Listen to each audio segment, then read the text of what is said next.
தமிழகத்தில் மாம்பழம் உற்பத்தியில் முதலிடம் வகிக்கும் கிருஷ்ணகிரி மாவட்டத்தில் மாம்பழ சீசன் முடிந்த பிறகு செப்டம்பர் மாதத்திலிருந்து பூக்கள் வளரும் வகையில் இடைப்பருவ மா சாகுபடி செய்யப்படுகிறது.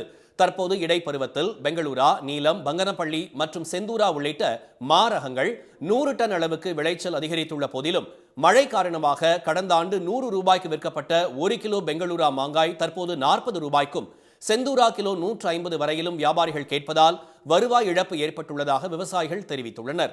தொடர்ந்து பெய்து வரும் பருவமழை காரணமாக கர்நாடகா, கேரளா, மகாராஷ்டிரா உள்ளிட்ட மாநில வியாபாரிகளும் இதுவரை வரவில்லை என்பதால் விலையும் சரிந்து விட்டதாக கூறியுள்ளனர்.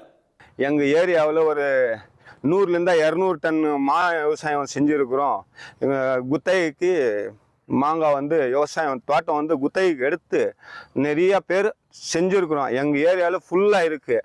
ஆனால் ரேட்டு தான் ரொம்ப சீப்பாக கேட்குறாங்க. நாங்கள் அறுவடை பண்ணல, நிறுத்திட்டு இருக்கிறோம். மா மதிப்பு கூட்டு பொருட்கள் தயாரிக்க பயிற்சியுடன் கூடிய ஏற்றுமதிக்கான வாய்ப்பை அரசு ஏற்படுத்தினால் சீசன் மட்டுமின்றி இடைப்பருவத்தில் மா சாகுபடி விவசாயிகளுக்கு பயனுள்ளதாக இருக்கும் என அவர்கள் தெரிவித்துள்ளனர்.